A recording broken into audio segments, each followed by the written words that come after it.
ನಮಸ್ಕಾರ ಎಲ್ರಿಗೂ, ನಾನು ರಮ್ಯ ಜಗತ್ ಮೈಸೂರು. ಇವತ್ತಿನ ವಿಡಿಯೋದಲ್ಲಿ ಒಂದು 4ರಿಂದ 5 ಇನ್ಫಾರ್ಮೇಷನ್ ಒಟ್ಟಿಗೆ ಸೇರಿಸಿ ವಿಡಿಯೋನ ಮಾಡ್ತಾ ಇದ್ದೀನಿ.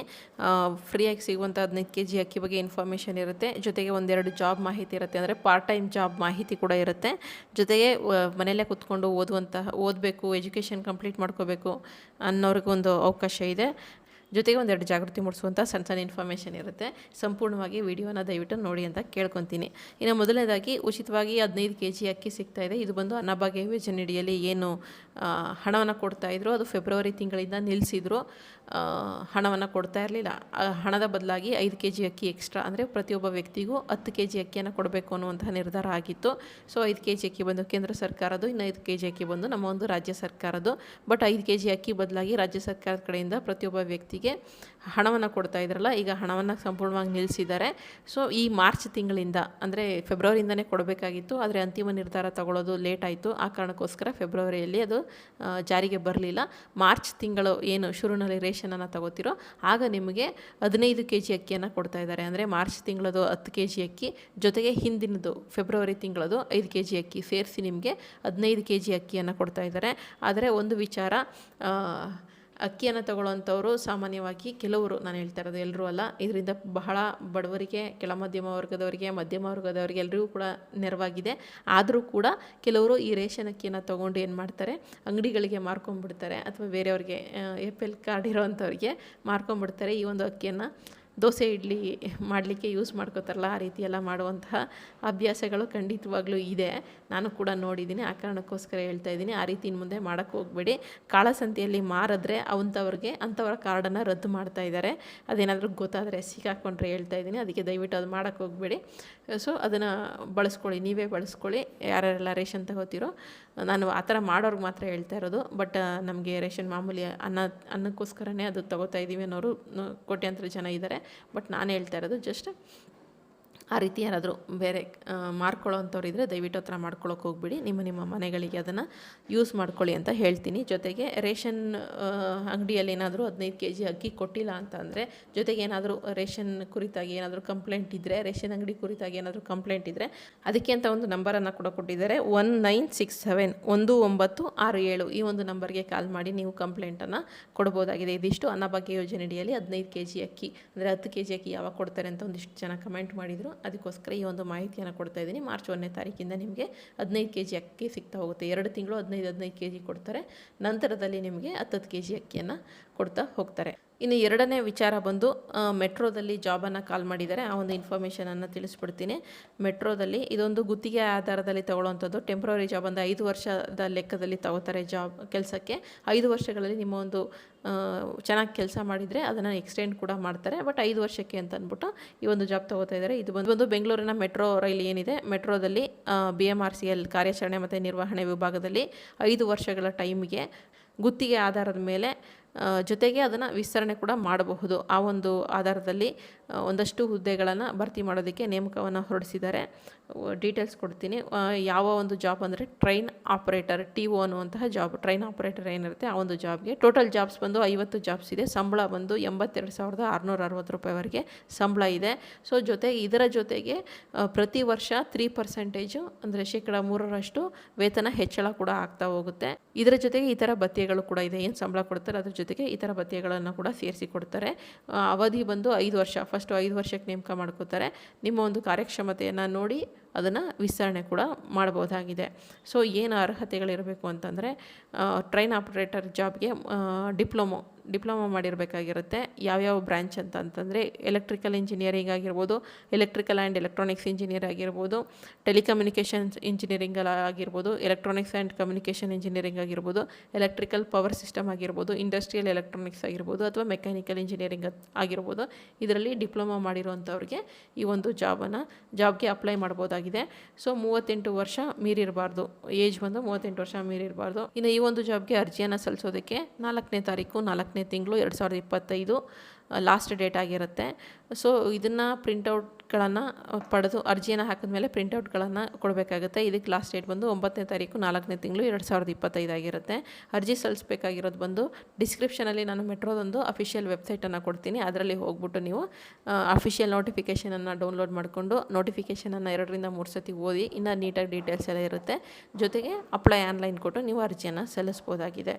ಇದ್ರ ಬಗ್ಗೆ ಹೆಚ್ಚಿನ ಮಾಹಿತಿ ಬೇಕು ಅಂದರೆ ದೂರವಾಣಿ ಸಂಖ್ಯೆ ಕೂಡ ಕೊಟ್ಟಿದ್ದಾರೆ. ನೀವು ನೋಟಿಫಿಕೇಷನ್ ಓದಿದ್ರೂ ಗೊತ್ತಾಗುತ್ತೆ. ಇಲ್ಲೂ ಕೊಟ್ಬಿಡ್ತೀನಿ 080 25 19 1039 ಈ ಒಂದು ಫೋನ್ ನಂಬರ್ಗೆ ಕಾಲ್ ಮಾಡಿಬಿಟ್ಟು ನೀವು ಹೆಚ್ಚಿನ ಇನ್ಫಾರ್ಮೇಷನನ್ನು ತಗೋಬೋದಾಗಿದೆ. ಇನ್ನು ಮೂರನೇ ವಿಚಾರ ಬಂದು ನಮ್ಮ ಒಂದು ಕರ್ನಾಟಕ ಸ್ಟೇಟ್ ಓಪನ್ ಯೂನಿವರ್ಸಿಟಿ ಏನಿದೆ ಮೈಸೂರಿನಲ್ಲಿ ಇದೆಯಲ್ಲ, ಆ ಒಂದು ಓಪನ್ ಯೂನಿವರ್ಸಿಟಿಯಲ್ಲಿ ಓದುವಂತಹ ಆಸಕ್ತಿ ಇರುವಂಥವ್ರಿಗೆ ಮನೆಯಲ್ಲೇ ಕೂತ್ಕೊಂಡು ಡಿಗ್ರಿ ಮಾಡಬೇಕು, ಡಿಪ್ಲೊಮಾ ಮಾಡಬೇಕು ಅಂತಿದ್ರೆ ದೂರ ಶಿಕ್ಷಣ ಅಂತ ಏನು ಹೇಳ್ತೀವಿ, ಓಪನ್ ಯೂನಿವರ್ಸಿಟಿ ಮನೆಯಲ್ಲೇ ಓದ್ತಿರಲ್ಲ, ಎಕ್ಸಾಮ್ ಟೈಮಲ್ಲಿ ಮಾತ್ರ ಬಂದು ಎಕ್ಸಾಮ್ ಬರೆಯುವಂಥದ್ದು. ಸೊ ಅಲ್ಲಿಗೆ ಅಪ್ಲೈ ಮಾಡೋದಕ್ಕೆ 31ನೇ ತಾರೀಕು ಲಾಸ್ಟ್ ಡೇಟ್ ಇದೆ. PUC ಮಾಡಿರೋರು ಡಿಗ್ರಿ ಮಾಡಬೇಕಾಗಿರ್ಬೋದು ಅಥವಾ SLC ಮಾಡಿರೋರು ಯಾವ್ದಾದ್ರು ಡಿಪ್ಲೊಮಾ ಮಾಡಬೇಕಾಗಿದ್ರೆ, ಎಜುಕೇಷನ್ ಕಂಟಿನ್ಯೂ ಮಾಡುವಂಥ ಆಸಕ್ತಿ ಇರೋವಂಥವ್ರು, ಬಟ್ ನಾವು ಕಾಲೇಜ್ಗೆಲ್ಲ ಹೋಗೋಕ್ಕಾಗಲ್ಲ, ಫೀಸೆಲ್ಲ ಜಾಸ್ತಿ ಕಟ್ಟೋಕ್ಕಾಗಲ್ಲ ಅಂದರೆ ಇದು ಫೀಸೆಲ್ಲ ಭಾಳ ಕಡಿಮೆ ಇದೆ.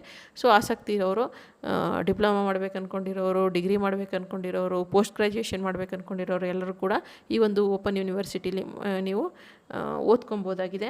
ಆಗಲೇ ಹೇಳ್ದಂಗೆ ಇದೊಂದು ನೋಟಿಫಿಕೇಷನ್ ಓದ್ಬಿಡ್ತೀನಿ. ಕರ್ನಾಟಕ ರಾಜ್ಯ ಮುಕ್ತ ವಿಶ್ವವಿದ್ಯಾನಿಲಯದ 2024-25ನೇ ಸಾಲಿನ ಜನವರಿ ಆವೃತ್ತಿಗೆ ಪದವಿ, ಸ್ನಾತಕೋತ್ತರ ಪದವಿ, ಡಿಪ್ಲೊಮೊ ಮತ್ತು ಜೊತೆಗೆ ಇದ್ರ ಜೊತೆ ಸರ್ಟಿಫಿಕೇಟ್ ಕೋರ್ಸ್ಗಳು ಕೂಡ ಇದೆ. ಅದಕ್ಕೆ ಸೇರುವಂಥ ಆಸಕ್ತಿ ಇರುವಂಥವ್ರು ಮಾರ್ಚ್ 31ನೇ ತಾರೀಕು ಕೊನೆ ಲಾಸ್ಟ್ ಡೇಟ್ ಆಗಿರುತ್ತೆ. ಸೊ ವಿದ್ಯಾರ್ಥಿಗಳು ಕೇಂದ್ರ ಕಚೇರಿ ಅಥವಾ ಪ್ರಾದೇಶಿಕ ಕಚೇರಿಯಲ್ಲಿ ಪ್ರವೇಶವನ್ನು ಪಡಿಬಹುದು. ಇದ್ರ ಜೊತೆಗೆ ಆನ್ಲೈನ್ ಕೋರ್ಸುಗಳಿಗೆ ಕೂಡ ಪ್ರವೇಶ ಇದೆ, ಆನ್ಲೈನ್ ಕೋರ್ಸ್ಗಳು ಕೂಡ ಇದೆ. ಸೊ ಆನ್ಲೈನ್ ಕೋರ್ಸುಗಳಿಗೆ ಪ್ರವೇಶ ಇದೆ. ವಿದ್ಯಾರ್ಥಿಯು ಏಕಕಾಲದಲ್ಲಿ 2 ಕೋರ್ಸ್ಗಳಿಗೆ ಪ್ರವೇಶಕ್ಕೆ ಅವಕಾಶವಿದೆ. ಸೊ ವಿವರಗಳನ್ನು ಅಂದರೆ 2 ಕೋರ್ಸನ್ನು ಒಟ್ಟಿಗೆ ಮಾಡ್ಕೋಬೋದಾಗಿದೆ. So Karnataka state open university ಅಂತ ಕೊಡಿ ಗೂಗಲ್ನಲ್ಲಿ, ಅಫಿಷಿಯಲ್ ವೆಬ್ಸೈಟ್ ಓಪನ್ ಆಗುತ್ತೆ. ಅಲ್ಲಿ ನೀವು ಹೆಚ್ಚಿನ ಇನ್ಫಾರ್ಮೇಷನನ್ನು ಪಡ್ಕೋಬಹುದಾಗಿದೆ. ಇನ್ನು ಇದ್ರ ಜೊತೆಗೆ ಮುಖ್ಯವಾದ ವಿಚಾರ ಪಾರ್ಟ್ ಟೈಮ್ ಜಾಬ್ದು ಕೂಡ ಹೇಳ್ತೀನಿ. ಅದಕ್ಕೆ ಮುಂಚೆ ಬೇಸಿಗೆ ಬರ್ತಾ ಇದೆ. ದಯವಿಟ್ಟು ನಿಮ್ಮ ಊರುಗಳಲ್ಲಿರುವಂತಹ ನದಿಗಳಾಗಿರ್ಬೋದು, ಕೆರೆಗಳಾಗಿರ್ಬೋದು, ಕಟ್ಟೆಗಳಾಗಿರ್ಬೋದು, ದಯವಿಟ್ಟು ಯಾರು ಕೂಡ ಈಜಲಿಕ್ಕೆ ಹೋಗಬೇಡಿ, ಮಕ್ಕಳನ್ನು ಕೂಡ ಬಿಡಬೇಡಿ. ಯಾಕಂದರೆ ತುಂಬ ಅನಾಹುತಗಳು ನಡೆಯುವಂಥದ್ದೇ ಸಮ್ಮರ್ ಟೈಮ್ನಲ್ಲಿ. ಈಜಕ್ಕೆ ಹೋಗದೆ ಇಂತಹ ಟೈಮ್ನಲ್ಲಿ ಸ್ವಿಮ್ ಮಾಡೋದಕ್ಕೆ ದಯವಿಟ್ಟು ಬಿಡಬೇಡಿ, ಸ್ವಲ್ಪ ಜಾಗ್ರತೆ ವಹಿಸಿ. ಯಾಕಂದರೆ ಪ್ರತಿ ವರ್ಷವೂ ಕೂಡ ಈ ರೀತಿ ಘಟನೆಗಳು ನಡೀತಾನೆ ಇರುತ್ತೆ. ಈ ವರ್ಷ ಕೂಡ ಆಲ್ರೆಡಿ ಈಗ ನಿನ್ನೆ ಅಷ್ಟೇ ನರಸೀಪುರ ಮೈಸೂರು ಹತ್ರ ನರಸೀಪುರ ಅಂತ ಇದೆ, ಅಲ್ಲಿ ಕಾವೇರಿ ನದಿಯ ಹಳೆ ಸೇತುವೆ ಹತ್ರ 3 ಜನ ತೀರ್ಕೊಂಡಿದ್ದಾರೆ. 2 ಮೊಮ್ಮಕ್ಕಳು, ಅವರನ್ನು ರಕ್ಷಣೆ ಮಾಡೋಕ್ಕೆ ಹೋದಂತಹ ತಾತ 3 ಜನರು ಕೂಡ ತೀರ್ಕೊಂಡಿದ್ದಾರೆ. ಅವ್ರು ಬಂದು ಅವ್ರ ಮನೇಲಿ ಹಸು ಕರು ಹಾಕಿತ್ತಂತೆ, ಆ ಕಸವನ್ನು ಬಿಸಾಡಲಿಕ್ಕೆ ಅಂತ ಅಂದ್ಬಿಟ್ಟು ನದಿ ಹತ್ರ ಏನೋ ಹೋಗಿದ್ದಾರೆ. ಅಲ್ಲಿ ಬಂದು ಮೊಮ್ಮಕ್ಕಳು ಬಿಸಾಕ್ಬಿಟ್ಟು ಮೊಮ್ಮಕ್ಕಳು ಸ್ನಾನ ಮಾಡ್ತಾಯಿದ್ದಾರಂತೆ. ಸ್ನಾನ ಮಾಡುವಾಗ ಮುಳುಗ್ಬಿಟ್ಟಿದ್ದಾರೆ ಕಾವೇರಿ ನದಿಯಲ್ಲಿ. ಅವ್ರನ್ನ ಕಾಪಾಡೋಕ್ಕೆ ಹೋದಂತಹ ತಾತ ಕೂಡ ಅವರು ತೀರ್ಕೊಂಡಿದ್ದಾರೆ. ಭರತ್ ಗೌಡ 11 ವರ್ಷ, ಧನುಷ್ ಗೌಡ 9 ವರ್ಷ, ಅವ್ರ ತಾತ ಬಂದು ಚೌಡಯ್ಯ ಅಂತ ಅಂದ್ಬಿಟ್ಟು 65 ವರ್ಷ. 3 ಜನನೂ ಕೂಡ ಇಲ್ಲ. ಅವ್ರ ಕುಟುಂಬದ ನೋವನ್ನು ನೋಡೋಕ್ಕಾಗ್ತಿಲ್ಲ, ಆ ರೀತಿ ಆಗಿಬಿಟ್ಟಿದೆ. ಸೊ ಅಷ್ಟೇ ಅಲ್ಲ, ಹಾಸನ ಚನ್ನರಾಯಪಟ್ಟಣದಲ್ಲಿ ದಾಸನಪುರ ಗ್ರಾಮದಲ್ಲಿ 14 ವರ್ಷದ ಕಿರಣ್ 9ನೇ ಕ್ಲಾಸ್ ಏನೋ ಓದ್ತಾ ಇದ್ದ. ಅವನು ಕೂಡ ಸ್ನೇಹಿತರ ಜೊತೆ ಈಜಕ್ಕೆ ಅಂತ ಹೋಗ್ಬಿಟ್ಟು ಶನಿವಾರ ಮಧ್ಯಾಹ್ನ 3 ಜನ ಸ್ನೇಹಿತರ ಜೊತೆ ಹೋಗಿದ್ದಾನೆ. ಅವರೆಲ್ಲ ಉಳ್ಕೊಂಡಿದ್ದಾರೆ, ಇವನು ತೀರ್ಕೊಂಡಿದ್ದಾನೆ. ಅದಕ್ಕೆ ದಯವಿಟ್ಟು ಮಕ್ಕಳನ್ನ ಈಜೋದಕ್ಕೆಲ್ಲ ದಯವಿಟ್ಟು ಕಳ್ಸೋಕ್ಕೆ ಹೋಗಬೇಡಿ. ಸೊ ಏನೋ ಮಕ್ಕಳು ಆಟ ಆಡ್ಕೋತಾರೆ ಅಂತ ಅಂದ್ಬಿಟ್ಟು ನೆಗ್ಲೆಕ್ಟ್ ಮಾಡಬೇಡಿ, ಸ್ವಲ್ಪ ಜಾಗೃತಿಯನ್ನು ವಹಿಸಿ. ಇನ್ನು ಇದರ ಜೊತೆಗೆ ಇನ್ನೂ ಮುಖ್ಯವಾದ ವಿಚಾರ, IPL ಶುರು ಆಗ್ತಾಯಿದೆ. IPL ಇನ್ನೇನೋ ನೆಕ್ಸ್ಟ್ ವೀಕಿಂದ ಶುರು ಆಗ್ತಾಯಿದೆ. ದಯವಿಟ್ಟು ಬೆಟ್ಟಿಂಗ್ಗೆ ಯಾರು ಕೂಡ ಆಡಲಿಕ್ಕೆ ಹೋಗಬೇಡಿ. ಅದು ತಮಾಷೆಗೂ ಆಡಬೇಡಿ, ಟೈಮ್ ಪಾಸ್ಗೂ ಆಡಬೇಡಿ, ಯಾವುದಕ್ಕೂ ಆಡಬೇಡಿ. IPL ಶುರು ಆಗ್ತಿದ್ದಂಗೆ ಅದೊಂದು ಬೆಟ್ಟಿಂಗು ತುಂಬ ದೊಡ್ಡ ಮಟ್ಟದಲ್ಲಿ ನಡೆಯುತ್ತೆ. ದಯವಿಟ್ಟು ನಿಮ್ಮ ಮನೆಗಳನ್ನು ಹಾಳು ಮಾಡ್ಕೊಳಕ್ಕೆ ಹೋಗಬೇಡಿ. ಯಾರೂ ಕೂಡ ಬೆಟ್ಟಿಂಗನ್ನು ಆಡೋಕ್ಕೆ ಹೋಗಬೇಡಿ. ನಾವು ಕಣ್ಣಾರ ನೋಡಿದ್ದೀವಿ ಹತ್ತಿರದಿಂದ ಸಾಕಷ್ಟು ಜನರನ್ನು. ಮನೆಗಳೆಲ್ಲ ರಾಜನ ಥರ ಇದ್ದವರೆಲ್ಲ ಕಷ್ಟವನ್ನು ಅನುಭವಿಸೋ ರೀತಿ ಆಗಿಬಿಟ್ಟಿದ್ದಾರೆ. ಸೊ ದಯವಿಟ್ಟು ಯಾರು ಕೂಡ ಬೆಟ್ಟಿಂಗನ್ನು ಆಡೋಕ್ಕೆ ಹೋಗಬೇಡಿ. ಇದು ಮನವಿ ಅಂತ ಅಂದ್ಕೊಳ್ಳಿ, ನಿಮ್ಮ ಅಕ್ಕ ತಂಗಿ ಕೇಳ್ಕೊತಾ ಇದ್ದೀನಿ ಅಂತನಾದರೂ ಅಂದ್ಕೊಳ್ಳಿ, ಏನಾದರೂ ಅಂದ್ಕೊಳ್ಳಿ, ರಿಕ್ವೆಸ್ಟ್ ಮಾಡಿನೇ ಕೇಳ್ಕೊತಿದ್ದೀನಿ. ದಯವಿಟ್ಟು ಯಾರು ಕೂಡ ಬೆಟ್ಟಿಂಗನ್ನು ಆಡೋದಕ್ಕೆ ಹೋಗಬೇಡಿ. ತುಂಬ ಅಂದರೆ ತೀರಾ ಮನೆ ಮಠ ಮಾರ್ಕೊಳ್ಳೋ ಮಟ್ಟಕ್ಕೆ ಬಂದುಬಿಡ್ತೀರಾ. ದಯವಿಟ್ಟು ಯಾರು ಆಡಬೇಡಿ. ಇನ್ನು ಲಾಸ್ಟ್ ಬಂದು ಪಾರ್ಟ್ ಟೈಮ್ ಜಾಬ್ ಇದೆ. ಇದು ಬಂದು ಮೈಸೂರಿನ ಮಹಿಳಾ ಮತ್ತು ಮಕ್ಕಳ ಅಭಿವೃದ್ಧಿ ಇಲಾಖೆ ವತಿಯಿಂದ ಮೈಸೂರು ನಗರದಲ್ಲಿ ಸರ್ಕಾರಿ ಬಾಲಕರ ಮತ್ತು ಬಾಲಕಿಯರ ಬಾಲಮಂದಿರಗಳೇನಿದೆ ಅಲ್ಲಿಗೆ, ಜೊತೆಗೆ ಸರ್ಕಾರಿ ಬಾಲಕ ವೀಕ್ಷಣೆಯಲ್ಲಿರುವಂತಹ ಮಕ್ಕಳಿಗೆ ಪಾರ್ಟ್ ಟೈಮ್ ಆಗಿ ಶಿಕ್ಷಕರ ಸೇವೆ ಅಂದರೆ ಶಿಕ್ಷಕರನ್ನ ನಿಯೋಜನೆ ಮಾಡ್ಕೋತಾ ಇದ್ದಾರೆ. ಸೊ BSc B.Ed ಪದವಿ ಮಾಡಿರುವಂಥವರು ಮತ್ತು ದೈಹಿಕ ಶಿಕ್ಷಕರು, ಯೋಗ ಶಿಕ್ಷಕರು, ಆರ್ಟ್ ಕ್ರಾಫ್ಟ್ ಶಿಕ್ಷಕರು ಮತ್ತು ಮ್ಯೂಸಿಕಲ್ ಸಂಗೀತ ಶಿಕ್ಷಕರು ಇವರುಗಳು ಪಾರ್ಟ್ ಟೈಮ್ ಆಗಿ ಅರೆಕಾಲಿಕ ಹುದ್ದೆಗಳಿಗೆ ಟೆಂಪ್ರವರಿಯಾಗಿ ನೇಮಕ ಮಾಡ್ಕೊಳ್ಳೋಕ್ಕೆ ಅರ್ಜಿಯನ್ನು ಆಹ್ವಾನ ಮಾಡಿದ್ದಾರೆ. ಆಸಕ್ತಿ ಇರುವಂಥವರು ಮಾರ್ಚ್ 18ರೊಳಗಡೆ ಜಿಲ್ಲಾ ಮಕ್ಕಳ ರಕ್ಷಣಾಧಿಕಾರಿಯ ಕಚೇರಿ, ಅಂಜನಾದ್ರಿ ಮುಖ್ಯ ರಸ್ತೆ, 2nd ಫೇಸ್, ವಿಜಯನಗರ 4ನೇ ಹಂತ, ಮೈಸೂರು ಇಲ್ಲಿ ಹೋಗ್ಬಿಟ್ಟು ಅರ್ಜಿಯನ್ನು ಪಡ್ಕೋಬೋದು. ಅರ್ಜಿಯನ್ನು ಪಡ್ಕೊಂಡು ನೀವು ಅರ್ಜಿಯನ್ನು ಸಲ್ಲಿಸ್ಬೋದಾಗಿದೆ. ಹೆಚ್ಚಿನ ಮಾಹಿತಿ ಬೇಕು ಅಂತಂದರೆ ಮೊಬೈಲ್ ನಂಬರ್ ಹೆಚ್ಚಿನ ಮಾಹಿತಿ ಬೇಕು ಅಂದರೆ ದೂರವಾಣಿ ಸಂಖ್ಯೆ 0821 25 43 003 ಈ ಒಂದು ನಂಬರ್ಗೆ ನೀವು ಫೋನ್ ಮಾಡಿದ್ರೆ ಇದ್ರ ಬಗ್ಗೆ ಮಾಹಿತಿಯನ್ನು ತಿಳ್ಕೊಬೋದು. ಇದು ಒಂದು ಅಫಿಷಿಯಲ್ ಆಗಿ ಪ್ರೆಸ್ ರಿಲೀಸನ್ನು ಮಾಡಿದ್ದಾರೆ ಜಿಲ್ಲಾ ಮಕ್ಕಳ ರಕ್ಷಣಾಧಿಕಾರಿ. ಸೊ ಆಸಕ್ತಿ ಇರುವಂಥವ್ರು ಈ ಒಂದು ಜಾಬ್ ಪಾರ್ಟ್ ಟೈಮ್ ಜಾಬ್ ಆಗಿರುತ್ತೆ ಇದು. ಸೊ ಈ ಒಂದು ಜಾಬ್ಗೆ ನೀವು ಸೇರ್ಕೊಬೋದಾಗಿದೆ. ಇದರ ಜೊತೆಗೆ ಇನ್ನೊಂದು ವಿಚಾರ, ಮಾರ್ಚ್ 20ನೇ ತಾರೀಕಿಂದ 2 ವಾರಗಳ ಕಾಲ CETಗೆ ಯಾರೆಲ್ಲ ಪ್ರಿಪೇರ್ ಆಗ್ತಾ ಇದ್ದೀರಾ ಫ್ರೀ ಟ್ರೈನಿಂಗ್ ಇರುತ್ತೆ. ಇದು ಬಂದು ಮೈಸೂರಿನ ತಾಂಡವಪುರದಲ್ಲಿ MIT ಕಾಲೇಜ್ ಅಂತ ಇದೆ.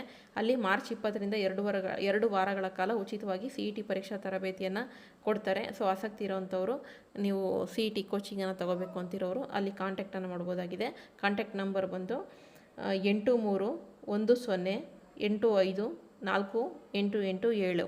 ಇನ್ನೊಂದು ನಂಬರ್ ಕೊಡ್ತೀನಿ, 9980832371. ಈ ಒಂದು ಫೋನ್ ನಂಬರ್ಗಳಿಗೆ ಫೋನ್ ಮಾಡಿದ್ರೆ ಸಾಕು. ಉಚಿತವಾಗಿ CET ಅಂದರೆ PUC ಆದಮೇಲೆ CET ಕೋಚಿಂಗ್ ಹೋಗ್ತಾರಲ್ಲ ಅಥವಾ CET ಎಕ್ಸಾಮ್ ಬರೀಬೇಕು ಅಂದ್ಕೊಂಡಿರೋರು ಫ್ರೀಯಾಗಿ 2 ವಾರಗಳ ಕಾಲ ಇರುತ್ತೆ. ಆಸಕ್ತಿ ಇರುವಂಥವ್ರು ಈ ಒಂದು ಅವಕಾಶವನ್ನು ಯೂಸ್ ಮಾಡಿಕೊಂಡು ಕೋಚಿಂಗನ್ನು ಫ್ರೀಯಾಗಿ ತಗೋಬೋದಾಗಿದೆ. ಇದರ ಜೊತೆಗೆ ನಾನು ಬರೆದಿರುವಂತಹ ಅವನ ಪ್ರೀತಿ ಆಕಾಶದಷ್ಟು ಪುಸ್ತಕ ಏನಿದೆ, ಪುಸ್ತಕ ಓದುವಂಥ ಆಸಕ್ತಿ ಇರೋರು ಇದೊಂದು ಎಮೋಷನಲ್ ಲವ್ ಸ್ಟೋರಿ ಕಾದಂಬರಿ ಆಗಿರುತ್ತೆ. ಓದಿದ ನಂತರ ನಿಮ್ಮ ಒಂದು ಬದುಕಲ್ಲಿ ಒಂದಿಷ್ಟು ಬದಲಾವಣೆಗಳು ಖಂಡಿತ ಆಗುತ್ತೆ ಅನ್ನುವಂತಹ ಭರವಸೆ ಇದೆ ನನಗೆ. ಸೊ ಓದಿದವರೆಲ್ಲರೂ ಕೂಡ ಇಷ್ಟಪಟ್ಟಿದ್ದಾರೆ, ನಿಮಗೂ ಕೂಡ ಇಷ್ಟ ಆಗುತ್ತೆ ಅಂತ ಅಂದ್ಕೊಂಡಿದ್ದೀನಿ. ಓದುವ ಆಸಕ್ತಿ ಇರುವಂಥವ್ರು, ಆಸಕ್ತಿ ಇಲ್ಲದೇ ಇರೋರು ಕೂಡ ನನಗೋಸ್ಕರ ಒಮ್ಮೆ ಓದಿ ಅಂತ ಕೇಳ್ಕೊತೀನಿ. ಈಗ ಡಿಸ್ಪ್ಲೇಲಿ ಬರ್ತಿರುವಂಥ ನಂಬರ್ಗೆ ಫೋನ್ ಅಥವಾ ವಾಟ್ಸಪ್ ಮೆಸೇಜ್ ಮಾಡಿ ನಿಮ್ಮ ಒಂದು ಮನೆ ಬಾಗಿಲಿಗೆ ಪುಸ್ತಕ ತಲುಪುತ್ತೆ. ಪುಸ್ತಕ ಓದಿದ ನಂತರ ಪುಸ್ತಕದ ಕೊನೆಯಲ್ಲಿ ನನ್ನ ಒಂದು ಪರ್ಸ್ನಲ್ ಫೋನ್ ನಂಬರ್ ಇದೆ, ಅದಕ್ಕೆ ನಿಮ್ಮ ಒಂದು ಅಭಿಪ್ರಾಯವನ್ನು ತಪ್ಪದೆ ತಿಳಿಸಿ. ಪಾಸಿಟಿವ್ ಆಗಿದ್ರು ಓಕೆ, ನೆಗೆಟಿವ್ ಆಗಿದ್ರು ಓಕೆ. ಈಗ ಡಿಸ್ಪ್ಲೇಲಿ ಬರ್ತಿರೋಂಥ ನಂಬರ್ಗೆ ಫೋನ್ ಅಥವಾ ವಾಟ್ಸಪ್ ಮೆಸೇಜ್ ಮಾಡಿದ್ರೆ ನಿಮಗೆ ಸ್ಪೀಡ್ ಪೋಸ್ಟನ್ನು ಮಾಡ್ತಾರೆ. ಅಕಸ್ಮಾತ್ ಪುಸ್ತಕ ಓದಿ ಕೂಡ ನಿಮಗೆ ಇಷ್ಟ ಆಗಿಲ್ಲ ಅಂದರೆ ಖಂಡಿತವಾಗ್ಲೂ ನಿಮ್ಮ ಒಂದು ಹಣ ಸಂಪೂರ್ಣವಾಗಿ ರಿಟರ್ನ್ ಆಗುತ್ತೆ. ಇದಿಷ್ಟು ಇವತ್ತಿನ ವಿಡಿಯೋ. ಮಾಹಿತಿ ಉಪಯುಕ್ತ ಆಗಿತ್ತು ಅಂತ ಅನಿಸಿದ್ರೆ ಹಾಗೆ ಒಂದು ಸಬ್ಸ್ಕ್ರೈಬ್ ಮಾಡ್ಕೊಳ್ಳಿ. ಮುಂದಿನ ವಿಡಿಯೋ ಜೊತೆ ಮತ್ತೆ ಸಿಗ್ತೀನಿ. ಧನ್ಯವಾದಗಳು. Thank you so much.